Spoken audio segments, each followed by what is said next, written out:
Hi, and welcome to Managing My Money with Rosa. Today is March 27th, 2022, and we are going to review my $3,430 dividend portfolio. We're going to look at why I invest. We're going to look at setting goals. It's something I believe in. I have long-term goals, short-term goals. I even have future purchase goals. We're going to look at what I actually was able to purchase this week. We're going to go do a mini lesson. It's something I started last week. I'm kind of liking it. We're going to go look at projected payments, what I actually got paid. We're going to pop out to trackyourdividends.com and look at my portfolio. We're going to roll over to my Google spreadsheet, and inside of my spreadsheet, we're going to update a couple of numbers, and then we're going to close out for the day. So if you are new here, please take a second to hit that subscribe button down below. My channel is about a variety of things. It's about my dividend journey. It's about my investing and trading journey. It is about my personal monthly budget, weekly budget, my sinking funds, my cash funds, savings challenges that I do. And if any of those are of interest to you, please hit that subscribe button and come back and view the videos that you would like to view. If you are a subscriber, guys, thank you so much for coming back and hanging out with me for a little while today. I appreciate it. And I'd love if everybody, whether you're a subscriber or not, please hit that thumbs up button for me. I would love to know your why. Why do you invest? I invest for two main reasons. I invest for a lot, but for two main reasons. One, family. The more I invest, the more I make, the more I make, the more I get to spend time with my family because I don't have to go to work. We would love to sell everything and just go live in the RV. We started RVing about 4 years ago and have completely fallen in love with the lifestyle of RVing. So right now, those are two of my big reasons on why I invest, but I would love to hear yours. Please drop it down in the chat bar or in the comments below. So we're going to look at goal setting. I believe setting goals is extremely important. Guys, you need to know where you're going. You shouldn't be doing things willy-nilly. And without goals, I believe that's what we do. So I have set both long-term goals for my portfolio, short-term goals for my portfolio. Guys, I've even set purchase goals because without that, I don't know what I'm doing. It's just a shot in the dark. And reality is all of these goals, they're not set in stone. I can come back and change them at any time I want to. If I realize something needs to get adjusted or modified or just completely changed, I can do that, but I need to know where I've been to help me figure out where I'm going. So we're going to start by looking at both my long-term and short-term goals. First long-term goal, I'd love to have a $100,000 dividend portfolio value. I am nowhere near. I'm only at $3,430, and that's all right. If you were here last week, you know that my portfolio was at $3,331. All those threes made me giggle last week. It looks like I'm up about $100. Reality is I'm not. I've only invested an extra $25. The rest of this is the market.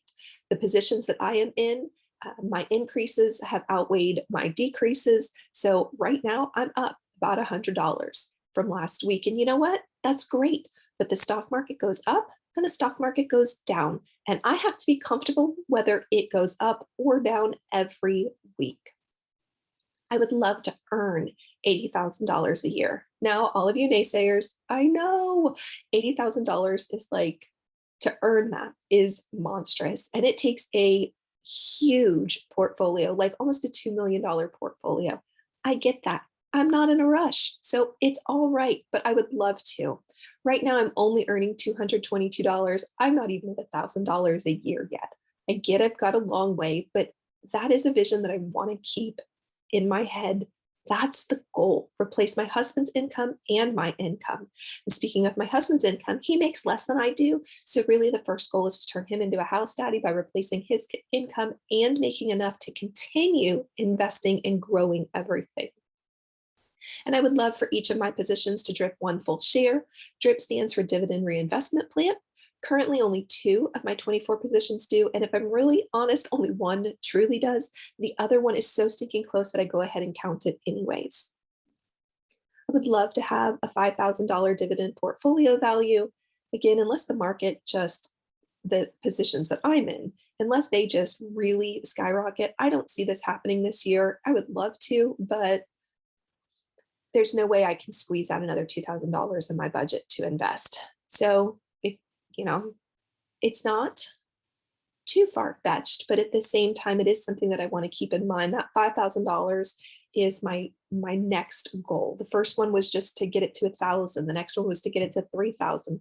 Guys, I've hit both of those. Now my goal is $5,000, and I cannot wait to have just be so excited when I finally get there. I would also love to earn $20 a month. The goal is to have that done by May of this year. I keep laughing. That reality keeps going the wrong direction. It keeps decreasing. So right now, creeping back down, it's just over $19 a month. I was close. I was at like 1960, 1970 not too long ago. And then one of the stocks that I invest in, they cut their dividends. And when they did that, it like decimated what I was doing. So anyways, I'm going to try to move forward, keep going. Probably means I'm going to need to readjust some things because I really want this to happen. And I would love to grow each of my positions bi-monthly, doing a good job so far.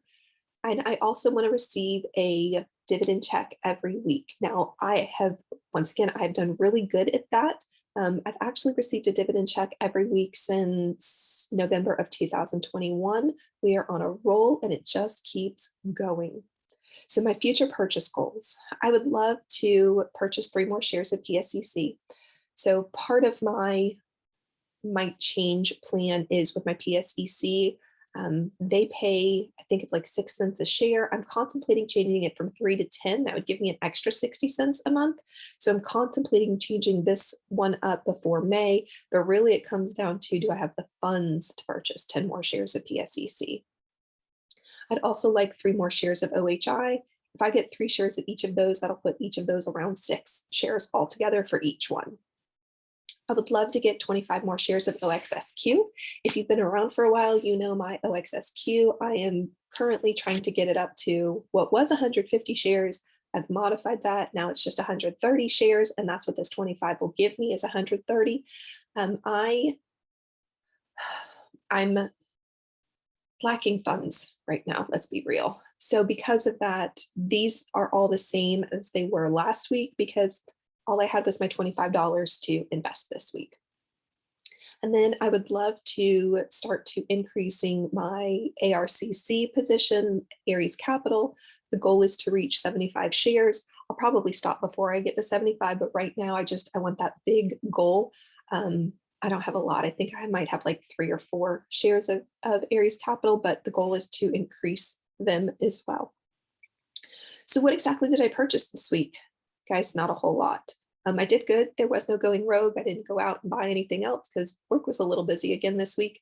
I didn't purchase any of these, and I fortunately was able to put in all of my market orders for these 7 positions. There will be a card up in the corner and a link down in the descriptions if you want to go see how much $5 bought in each of these positions.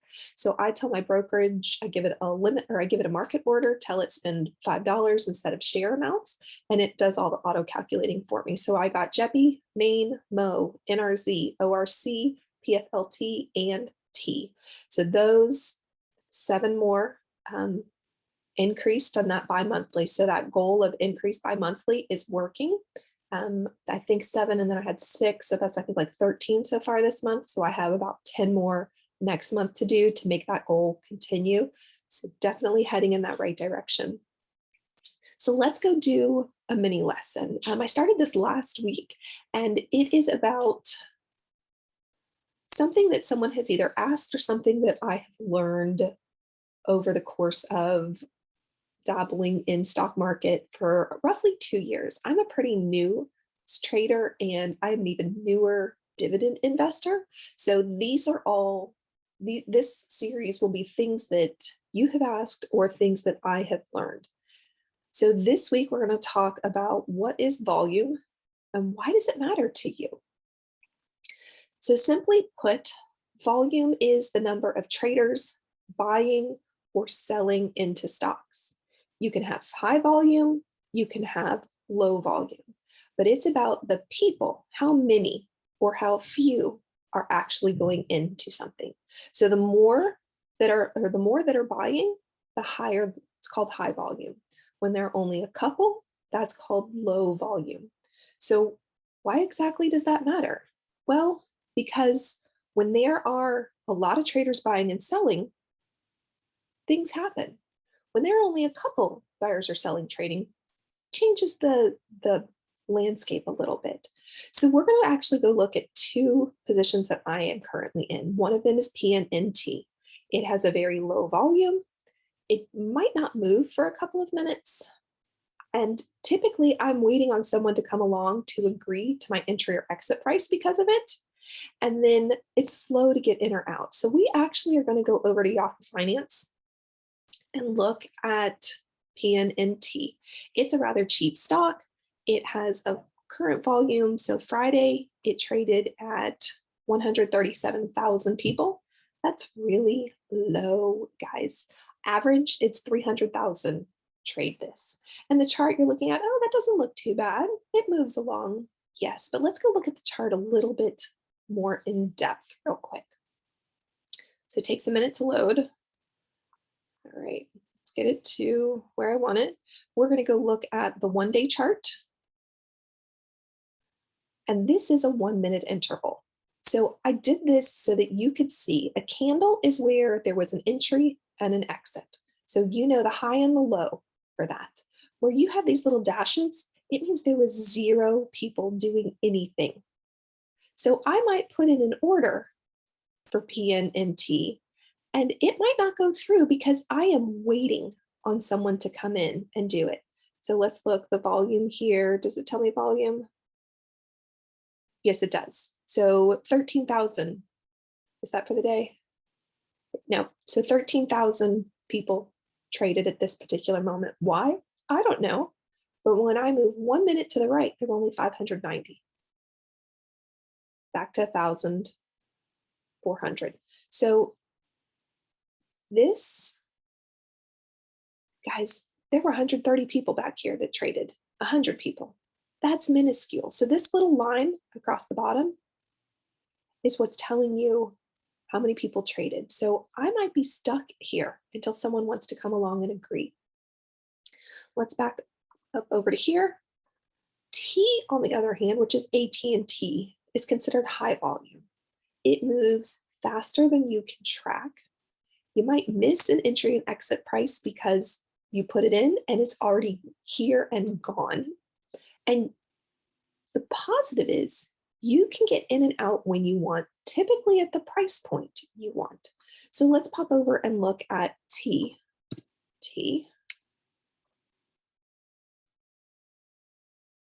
And when I look at AT&T, sorry, screen's not wanting to roll with me.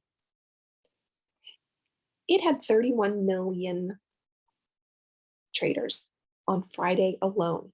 It averages 52 million traders. So as I look here across the bottom, I see all of those people that are in and out of it. So let's go look at my chart. 1 day, 1 minute. Give it a second to load. All right, so as I go across the bottom, oh, and of course it redid its own thing because that's what the internet does when you want it to, right, guys?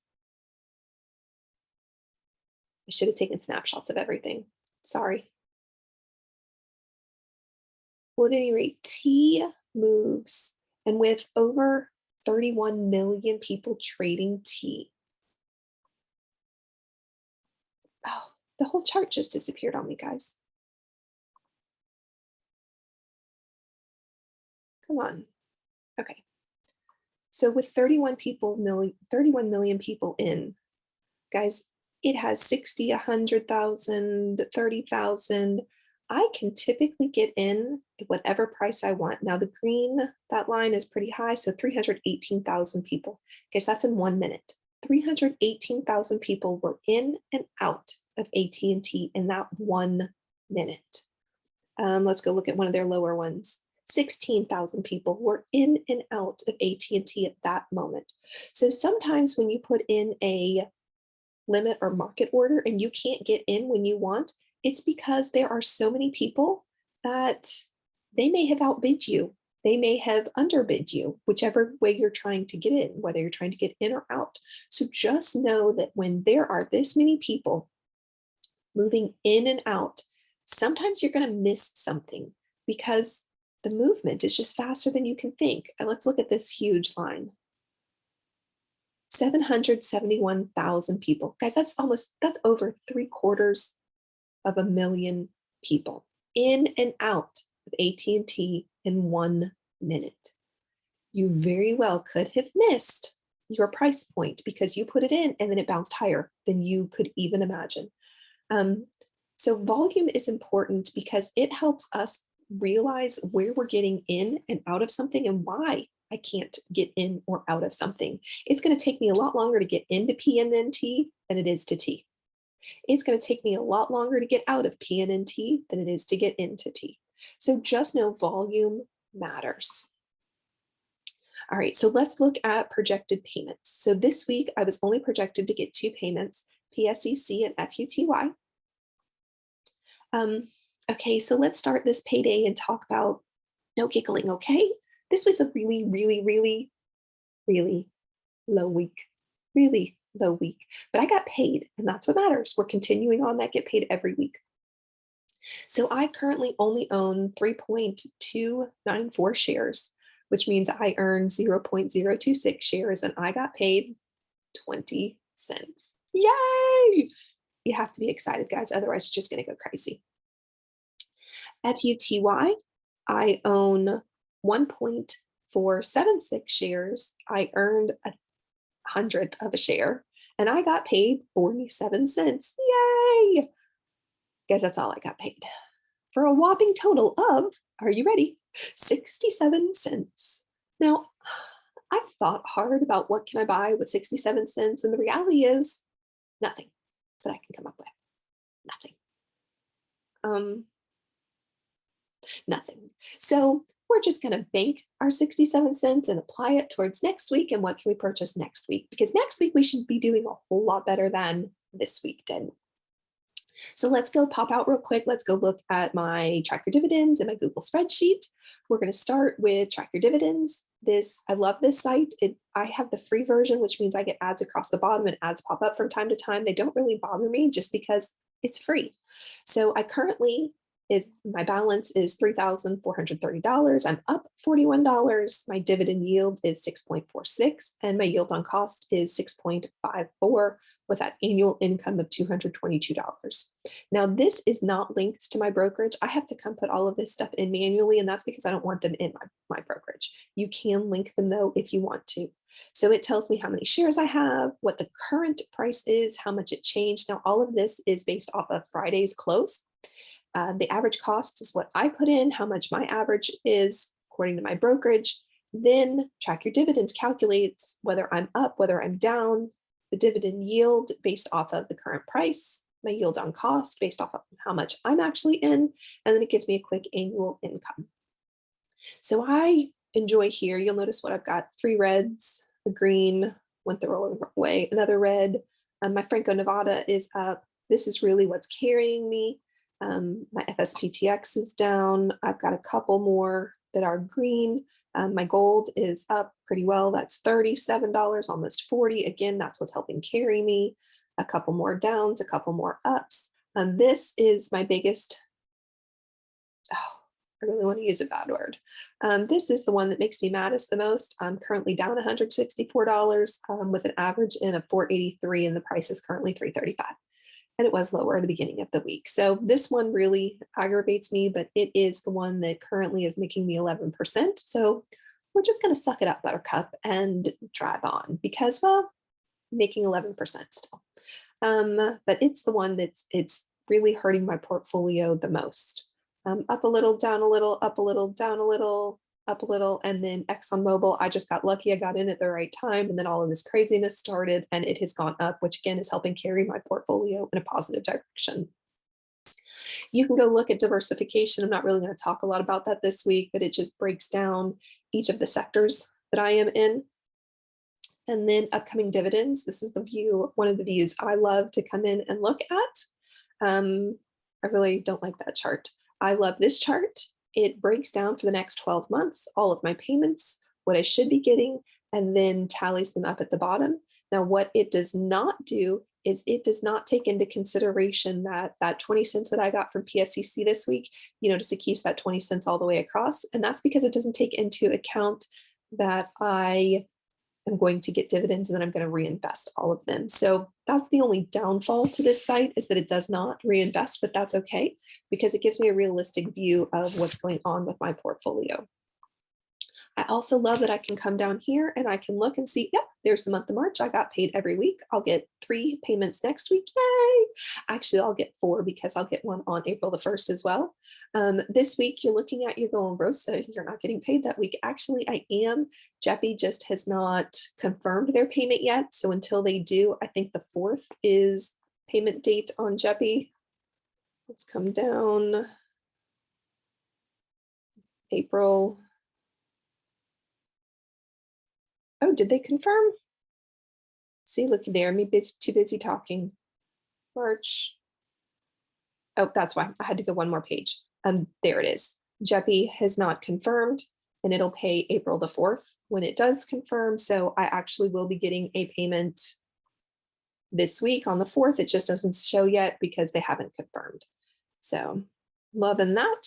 So now I like to take these 3 numbers and I like to go drop them into my track your dividends, and it pops out a projected, what am I going to get paid? So I have a Google spreadsheet. I am a true numbers nerd, guys, true numbers nerd. This year altogether, I've gotten $42.41, 2 cents an hour if I were working an hourly job, which I'm not. Getting 12 cents a day. Yay! 12 cents a day, right?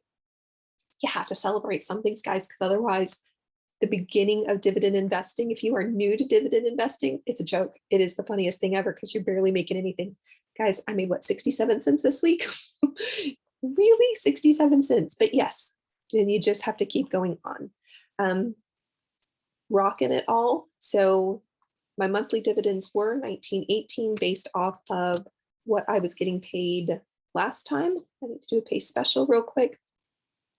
This is going to change. Unfortunately, I think it's going down again. 22, 62, 62, 17, 70 stays the same, and that one drops to 21. Oh, okay. So it stays the same because that one went up and that one went down. That's all right. I'm still getting 1918 is the projected. The problem is going to come when track your dividends when we get to April, hold on, March, April, May, June, and it finally takes into consideration that ORC is dropping back down to $5. So I'm going to have to do something. I really am thinking that it's going to be that PSCC purchase to help buffer and get some of that, because I think PSCC was what, 6 cents a share? PSCC, let's come back to page 1 real quick. 6 cents a share. So if I were to get 10 more shares, that's 60 cents guaranteed. That'll get me really stinking close to that 20 bucks. So again, contemplating changing up my game plan with PSCC. Might even do 15 shares to definitely get me there.